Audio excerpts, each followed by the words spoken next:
Hello friends, तो कैसे हैं आप लोग। तो फ्रेंड्स, आज मैं आपको जो है आपके बीपीएससी टीआरई 4 के लिए बेहद ही important question and selected question यहाँ पर कराने वाला हूँ। तो आप लोग इस सेशन को ज़रूर देखना एंड फुल सेशन देखिए, लाइक कमेंट शेयर भी करना ना भूलें। एंड जो सेशन है यहाँ पर आपको डिटेल डिस्कशन दिया जाएगा, जैसे मैं आपको पहले भी देता आया हूँ। तो चलिए हम लोग देख लेते हैं यहाँ से अपने एक एक क्वेश्चन को करके।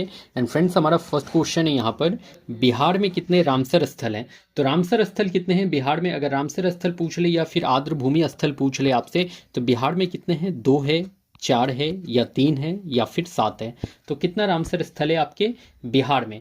तो भाई एक बात ये यहाँ पर आप लोग पहले याद रख लेना कि रामसर स्थल जो है ये कहाँ पर है। तो भाई ये एक रामसर सम्मेलन हुआ था जो कि आपके ईरान में हुआ था। रामसर सम्मेलन ये एक ईरान का जगह का नाम है रामसर। और ये रामसर सम्मेलन कहाँ पर हुआ था, तो ईरान में हुआ था। और इस रामसर सम्मेलन का जो हेडक्वार्टर है वो कहाँ है, तो हेडक्वार्टर याद रख लीजिएगा रामसर सम्मेलन का, वो है आपका ग्लैंड स्विट्जरलैंड में। कहाँ पर, तो ग्लैंड स्विट्जरलैंड में। ठीक है, तो रामसर सम्मेलन का हेडक्वार्टर कहाँ, तो ग्लैंड स्विट्जरलैंड में जो है रामसर सम्मेलन का जो है आपका हेडक्वार्टर है। ध्यान रख लेना है आपको। आपसे पूछ ले कि अभी टोटल रामसर साइट्स कितने हैं, तो रामसर साइट्स आप लोग याद रख लेना कि अभी जनवरी 2025 के अकॉर्डिंग 89 रामसर साइट्स हैं। कितने, तो जनवरी 2025 के अकॉर्डिंग जो है 89 रामसर साइट हैं अभी तक में। ठीक है, सबसे ज़्यादा रामसर साइट कहाँ पे, तो तमिलनाडु में सबसे ज़्यादा रामसर साइट है। कितना, तो 20। तो तमिलनाडु में सबसे ज़्यादा रामसर साइट 20 है। और यूपी में आपके 10 रामसर साइट हैं। यूपी में कितने, तो यूपी में 10 रामसर साइट हैं। इसको भी ध्यान में ज़रूर रखना है। एंड यहाँ पर बिहार से पूछ रखा है, तो बिहार में रामसर साइट आपके 3 हो जाते हैं। कितने, तो 3 रामसर साइट आपके बिहार में हो जाते हैं। और कौन कौन सा है 3, तो तीनों का नाम आपको याद रख लेना है। पहला याद रख लीजिएगा नागी, जो कि आपके रिसेंट टाइम पर बना है रामसर साइट। नकटी, जो कि आपका ये भी रिसेंट टाइम पर बना है। और ये दोनों जो है आपकी जमुई में है। कहाँ पर है, तो जमुई में है नागी और नकटी, जो कि रिसेंट में ये रामसर साइट आपके बिहार का बना है। और ये एक है कांवड़ झील। कांवड़ झील जो है आपका सबसे ये शुरू का जो है रामसर साइट था। और ये रामसर साइट आपके कांवड़ झील कहाँ पर है, तो बेगूसराय में आपका ये कांवड़ झील है। बेगूसराय में याद रख लेना है कांवड़ झील। रामसर साइट आपका बेगूसराय में है। तो बिहार में टोटल 3 रामसर साइट्स हो जाते हैं। ध्यान में जरूर रख लेना है आप लोगों को। मानस बायोस्फीयर रिजर्व कहाँ है, तो देखो बायोस्फीयर रिजर्व से यहाँ पर क्वेश्चन पूछ रखा है आपसे। तो याद रख लेना कि मानस बायोस्फीयर रिजर्व कहाँ है। तो मानस मध्य प्रदेश, मेघालय, हिमाचल प्रदेश या असम। तो मानस से याद रख लेना भाई कि मानस जो बायोस्फीयर रिजर्व है वो कहाँ पर है, तो आपके असम में है। कहाँ पर है, तो असम में याद रख लेना है मानस बायोस्फीयर रिजर्व है। साथ में इससे एक और याद रख लेना, डिब्रू बायोस्फीयर रिजर्व। तो मानस बायोस्फीयर रिजर्व और डिब्रू बायोस्फीयर रिजर्व दोनों असम में हो जाते हैं। और अगर टोटल बायोस्फीयर रिजर्व आपसे पूछ ले कितना है, तो 18 है। रिसेंट टाइम में टोटल बायोस्फीयर रिजर्व 18 हो जाता है। मध्य प्रदेश से आपको क्या याद रख लेना है भाई, तो एक याद रख लेना मध्य प्रदेश से पन्ना बायोस्फीयर रिजर्व। क्या, तो पन्ना बायोस्फीयर रिजर्व जो है आपके मध्य प्रदेश में है, पन्ना बायोस्फीयर रिजर्व। और साथ में याद ये भी रख लीजिएगा पंचमढ़ी बायोस्फीयर रिजर्व भी आपके मध्य प्रदेश में है। तो पन्ना और पंचमढ़ी दोनों मध्य प्रदेश में है। और ये जो पन्ना है आपका, ये सबसे नया बायोस्फीयर रिजर्व है। सबसे नया जो है बायोस्फीयर रिजर्व कौन सा है, तो पन्ना बायोस्फीयर रिजर्व, जो कि मध्य प्रदेश में है, सबसे नया बायोस्फीयर रिजर्व है। मेघालय से याद रख लेना भाई कि नोकरेक, नोकरेक बायोस्फीयर रिजर्व कहाँ पर, तो नोकरेक बायोस्फीयर रिजर्व मेघालय में हो जाता है, नोकरेक बायोस्फीयर रिजर्व। उसके बाद एक याद रख लेना हिमाचल प्रदेश। हिमाचल प्रदेश में भाई एक आ जाता है cold desert, cold desert biosphere reserve जो है आपके आपके हिमालय ये हिमाचल में हो जाता है, कोल्ड डेजर्ट बायोस्फीयर रिजर्व। मैं यहाँ पर कुछ आपसे और भी बायोस्फीयर रिजर्व के बारे में डिस्कशन कर देता हूँ, जो आपको जानना ज़रूरी हो जाता है। अगर आपसे पूछ ले कि नंदा देवी बायोस्फीयर रिजर्व कहाँ है, अगर आपसे पूछा जाता है कि नंदा देवी बायोस्फीयर रिजर्व कहाँ पर है, तो नंदा देवी याद रख लीजिएगा उत्तराखंड में बायोस्फीयर रिजर्व है। नंदा देवी उत्तराखंड में बायोस्फीयर रिजर्व है।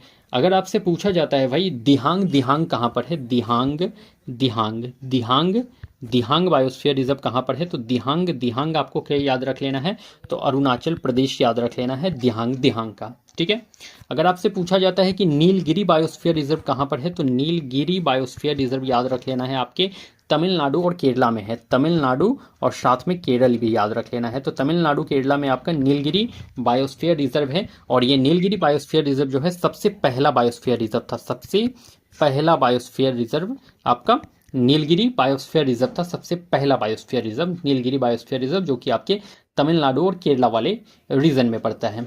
ओके फ्रेंड्स,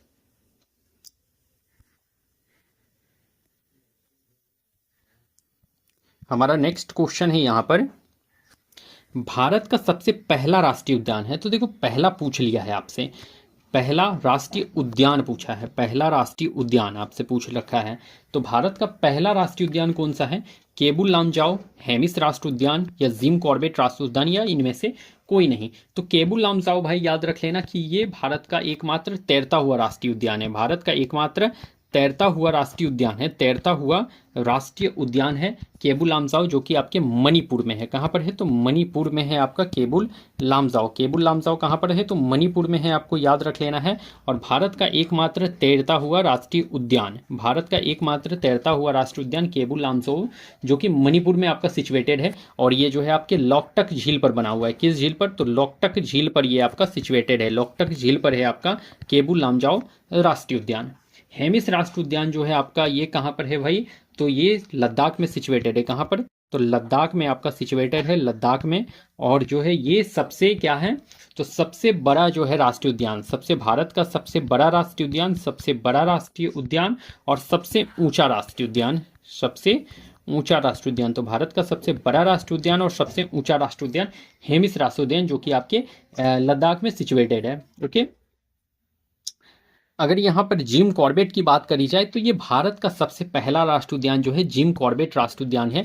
और ये जिम कॉर्बेट कहाँ पर? तो उत्तराखंड में पड़ता है। कहाँ पर? तो उत्तराखंड में पड़ता है जिम कॉर्बेट नेशनल पार्क राष्ट्रीय उद्यान, जो कि आपके उत्तराखंड में पड़ता है। और ये सबसे पहला राष्ट्रीय उद्यान है, ध्यान में रख लीजिएगा आपको। और जिम कॉर्बेट जो है ये बाघ के लिए भाई, ये राष्ट्रीय उद्यान फेमस है बाघ के लिए, इसको भी ध्यान में रख लेना है आपको। अगर आपसे पूछ ले भारत का सबसे नया राष्ट्रीय उद्यान कौन सा है, तो भारत का सबसे नया राष्ट्रीय उद्यान याद रख लीजिएगा रायमोना राष्ट्रीय उद्यान, रायमोना राष्ट्रीय उद्यान, जो कि आपके असम में है। रायमोना राष्ट्रीय उद्यान जो कि आपके असम में सिचुएटेड है, रायमोना राष्ट्रीय उद्यान। ओके फ्रेंड्स, सबसे छोटा राष्ट्रीय उद्यान आपसे पूछा जा सकता है, सबसे छोटा राष्ट्रीय उद्यान। तो सबसे छोटा राष्ट्रीय उद्यान याद रख लेना साउथ बटन राष्ट्रीय उद्यान। कौन सा? तो साउथ बटन राष्ट्रीय उद्यान, साउथ बटन राष्ट्रीय उद्यान जो है आपका सबसे छोटा राष्ट्रीय उद्यान है। और ये आपके अंडमान निकोबार द्वीप में है। कहाँ पर? तो अंडमान निकोबार आइलैंड में है, अंडमान निकोबार आइलैंड में है भाई आपका सबसे छोटा राष्ट्रीय उद्यान साउथ बटन। ओके, हमारा नेक्स्ट क्वेश्चन है यहाँ पर, निम्नलिखित में गैसीय चक्र के उदाहरण नहीं है।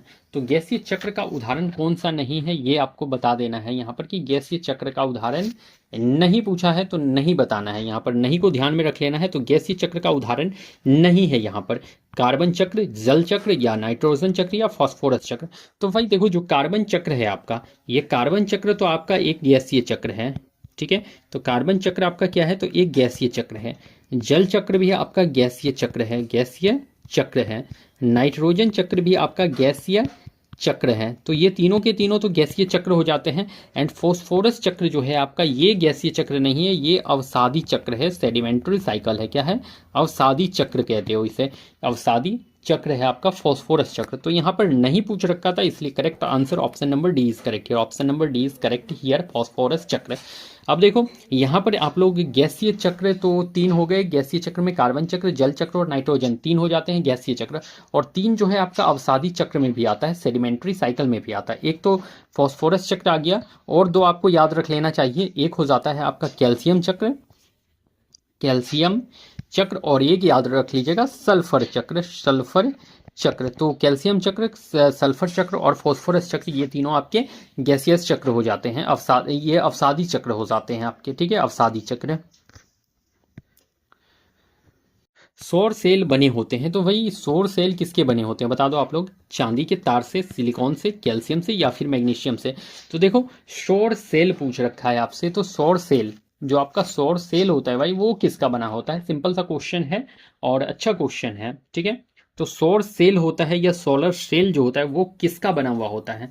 तो भाई ये जो बना होता है आपके चांदी के तार से, तो नहीं, चांदी के तार का नहीं, ये सिलिकॉन का बना होता है। सोलर सेल जो है सिलिकॉन का बना होता है, ठीक है। और जो ये सोलर सेल जो एक दूसरे से जुड़ा हुआ रहता है वो चांदी के तार से जुड़ा हुआ रहता है। तो सोलर सेल एक दूसरे से जोड़ते किससे हैं? तो चांदी के तार की सहायता से जोड़ते हैं। सोलर सेल एक दूसरे से जुड़ा होता है, एक दूसरे से जुड़ता है। तो सोलर सेल एक दूसरे से किसके हेल्प से जुड़ता है? तो चांदी के तार के हेल्प से जुड़ता है। और सिलिकॉन जो है भाई ये आपका क्या है? तो सोलर सेल सिलिकॉन का बना हुआ होता है, सौर सेल सिलिकॉन का बना हुआ होता है। और ये सौर सेल जो है भाई ये सबसे अच्छा स्रोत है ऊर्जा का, क्या है? तो सबसे अच्छा स्रोत है, बेस्ट स्रोत है ऊर्जा का, सबसे बेस्ट स्रोत है आपका सोलर सेल। और सोलर सेल को ही पीवी वोल्टाइक सेल भी कहा जाता है, फोटो वोल्टाइक सेल भी कहते हैं इसे, ठीक है। तो ये सोलर सेल भी भाई इसके क्या होते हैं? तो इसमें पीवी सेल होते हैं, मतलब फोटो वोल्टाइक सेल होते हैं आपके सोलर सेल। और इसका काम क्या है सोलर सेल का? तो सोलर सेल का याद रख लेना आप लोग कि सोलर एनर्जी को ये लाइट एनर्जी में कन्वर्ट करते हैं, लाइट एनर्जी में, ठीक है। तो सौर ऊर्जा को प्रकाश ऊर्जा में कन्वर्ट करता है आपका सोलर सेल, ध्यान में रख लेना है आपको। हाइड्रोजन बम आधारित है, तो भाई हाइड्रोजन बम किस पे आधारित है? नाभिक के विलयन पर आधारित है, नाभिक के संलयन पर आधारित है, एक से अधिक पर, या इनमें से कोई नहीं। तो हाइड्रोजन बम जो है आपके नाभिक के विलयन मतलब कि फिजन, तो नाभिक के विलयन पर नहीं, फिजन पर नहीं भाई। हाइड्रोजन बम जो है वो न्यूक्लियर फ्यूजन संलयन पर आधारित है, संलयन हाइड्रोजन बम। अगर एटम बम पूछ लेता तो वो नाभिक के विलयन पर आधारित है। एटम बम जो कि आपका परमाणु बम होता है वो नाभिक के विलयन पर आधारित होता है एटम बम, ठीक है। आपसे पूछा जा सकता है कि ऊर्जा का जो स्रोत है सूर्य, तारा, ये सभी किस पे आधारित है? तो नाभिक के संलयन पर आधारित है, फ्यूजन पे आधारित है। ध्यान में आपको इस बात को भी जरूर रख लेना है आप लोगों को, ठीक है।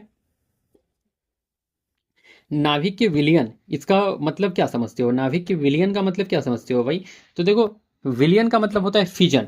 तो जब एक कोई नाभिक होता है ना, वो छोटा छोटा नाभिक में टूट जाए, न्यूक्लियस में टूट जाए, उसे ही नाभिक के विलयन कहा जाता है।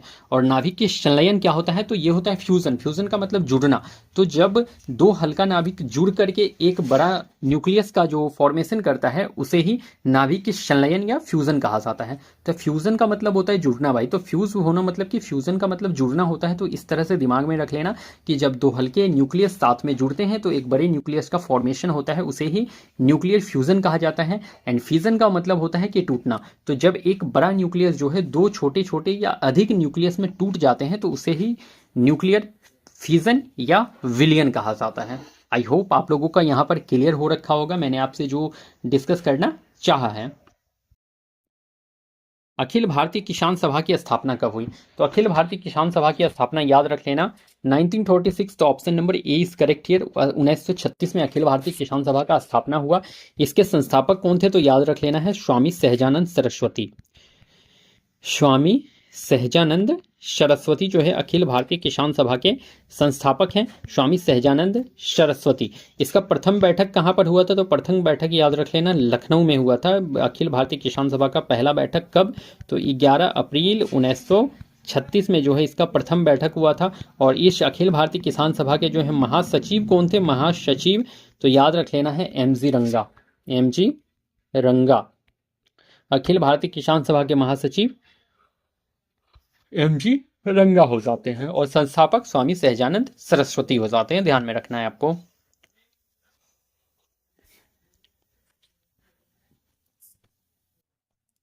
बारदोली सत्याग्रह का नेतृत्व किसने किया? बारदोली, मदारी पाशी, सरदार पटेल, भगत सिंह, या इनमें से कोई नहीं? तो बताओ आप लोग कि बारदोली सत्याग्रह नेतृत्व किसने किया था भाई? तो पहले याद रख लेना कि बारदोली सत्याग्रह हुआ कब है? तो 4 फरवरी 1928 में जो है बारदोली सत्याग्रह हुआ था। 4 फरवरी 1928 में बारदोली सत्याग्रह हुआ। नेतृत्व किसने करा है? तो मदारी पाशी ने नहीं करा है, सरदार पटेल ने जो है बारदोली सत्याग्रह का नेतृत्व किया था। और यहाँ पर जो है भाई देखो, जो टैक्स था वो किसान नहीं भर पा रहे थे, तो टैक्स नहीं दे पा रहे थे, इसीलिए जो है बारदोली सत्याग्रह देखने को मिला था आपको, ठीक है। इसी बारदोली सत्याग्रह में सरदार पटेल को सरदार की उपाधि दी गई थी। बारदोली की बारदोली की महिलाओं के द्वारा सरदार की उपाधि सरदार पटेल को दिया गया था इसी बारदोली सत्याग्रह में। इसको भी ध्यान रखना है आपको। नील आंदोलन का नेतृत्व किसने किया? तो नील आंदोलन दिगंबर विश्वास, विष्णु विश्वास, एक से अधिक कोई नहीं। तो भाई नील आंदोलन का नेतृत्व दिगंबर विश्वास ने भी और विष्णु विश्वास ने भी। तो option number C is correct here, एक से अधिक यहाँ पर करेक्ट आंसर होने वाला है। नील आंदोलन, नील आंदोलन हुआ कहाँ पर था? तो ये देखो कहाँ पर देखने को मिला था? तो ये बंगाल वाले रीजन में देखने को मिला था, बंगाल वाले रीजन में देखने को मिला था। और कहाँ पर? तो बंगाल के नदिया जिला में, नदिया जिला में देखने को मिला था। और नदिया जिला में कौन सा गांव? तो गोविंदपुर गांव, गोविंदपुर गांव में देखने को मिला था। कब देखने को मिला था? तो 1859-60 के अप्रॉक्स ये आंदोलन आपको देखने को मिला था। इसका रीज़न क्या था? मेन नील आंदोलन एक्चुअली हुआ क्यों था? तो देखो मेनली ये हुआ था कि अंग्रेज़ जो थे भाई वो फोर्सफुली जो है नील की खेती करवा रहे थे। किसान नहीं करना चाहते थे बट अंग्रेज फोर्सफुली नील की खेती करवाते थे। और नील की खेती करने से जो है ज़मीन जो है वो इनफर्टाइल हो जाता था और किसी भी चीज़ की खेती अच्छे ढंग से वहाँ पर नहीं हो पाती थी। लेकिन जो है अंग्रेज़ों के कहने पर किसान जो है ज़बरदस्ती नील की खेती करते थे। ठीक है, तो नील आंदोलन का नेतृत्व किसने किया है? तो दिगंबर विश्वास और विष्णु विश्वास ने। और नील आंदोलन पर ही एक बेस्ट बुक था नील दर्पण। इसमें जो है ना आपके नील के किसानों का दुर्दशा का वर्णन किया गया है नील दर्पण में, जो आपके दीनबंधु मित्र के द्वारा लिखा गया, दीनबंधु मित्र के द्वारा जो है ये पुस्तक लिखा गया था, जिसमें कि नील के किसानों का दुर्दशा के बारे में लिखा गया है नील दर्पण बुक में। ओके, अंतरिम सरकार में गृह मंत्री कौन था? तो देखो अंतरिम सरकार का गठन कब? तो 2 सितंबर 1946 में जो है अंतरिम सरकार का गठन हुआ। पहले तो यही याद रख लेना है आपको, 2 सितंबर 1946 में अंतरिम सरकार का गठन हुआ। गृह मंत्री कौन थे? तो गृह मंत्री आपको क्या याद रख लेना है? बताओ आप लोग क्या याद रखोगे? गृह मंत्री कौन थे भाई नील इसमें अंतरिम सरकार में? इजी क्वेश्चन है, अच्छा क्वेश्चन है।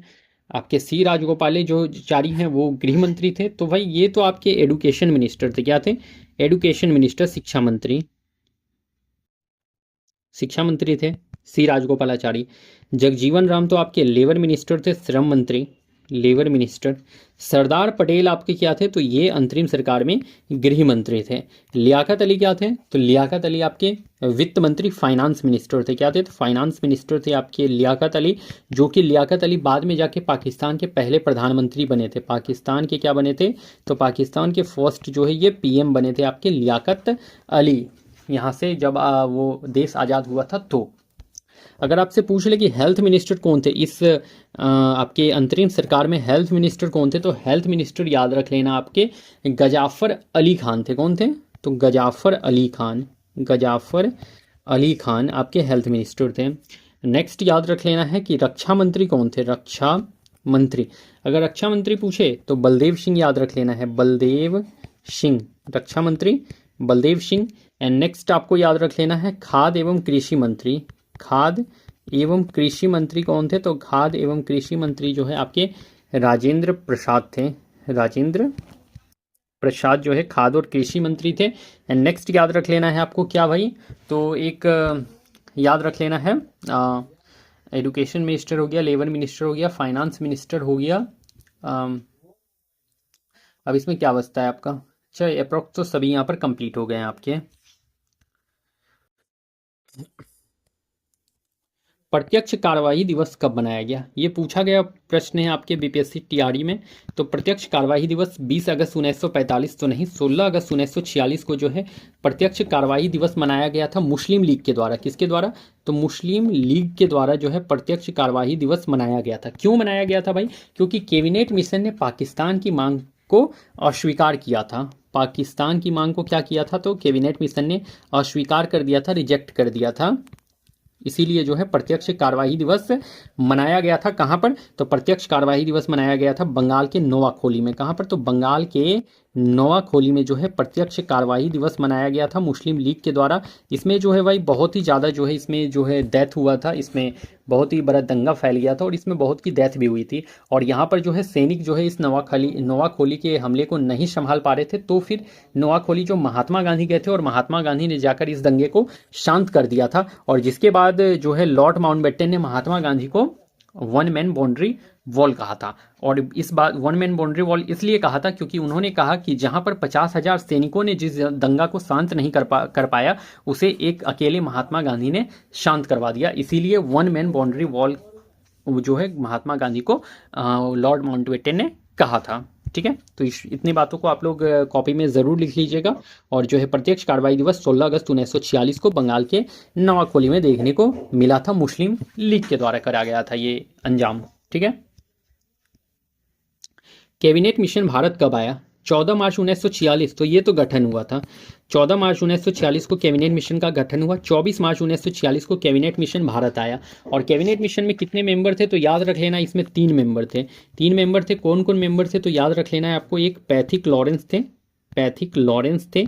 एक याद रख लेना है आपको एवी अलेक्जेंडर थे, एवी अलेक्जेंडर थे, अलेक्जेंडर थे। और एक याद रख लेना है आपको स्टेफोर्ड क्रिप्स थे, स्टेफोर्ड क्रिप्स थे इसमें। ठीक है, तो 3 मेंबर थे, Pethick Lawrence, A V Alexander and Stafford Cripps. इसका नेतृत्व किसने करा था? तो नेतृत्व किया था इसका पैथिक लॉरेंस ने। नेतृत्व किसने करा था? तो नेतृत्व जो है आपके पैथिक लॉरेंस ने किया था कैबिनेट मिशन का। और 24 मार्च 1946 को ये भारत पहुंचा था। ठीक है, तो 24 मार्च 1946 को ये भारत पहुंचा था cabinet mission plan. Cabinet mission plan को आखिर भेजा किसने था भारत? तो याद रख लीजिएगा कि कैबिनेट मिशन प्लान को भारत किसने भेजा था? तो एटली ने भेजा था। ये ब्रिटेन के प्रधानमंत्री एटली ने जो है कैबिनेट मिशन प्लान को जो है आपके भारत भेजा था। ब्रिटेन के प्रधानमंत्री क्लेमेंट एटली ने भेजा था। ठीक है, तो फ्रेंड्स हमारा आज का सेशन यहाँ पर कंप्लीट होता है। जितने भी क्वेश्चन मैंने कराए हैं आपको डिटेल डिस्कशन के साथ कराए हैं, तो कंप्लीट सेशन जरूर देखिएगा। तो चलिए मैं फिर मिलता हूँ कल किसी नेक्स्ट सेशन के साथ। तब तक के लिए आप लोगों को thank you and best of luck.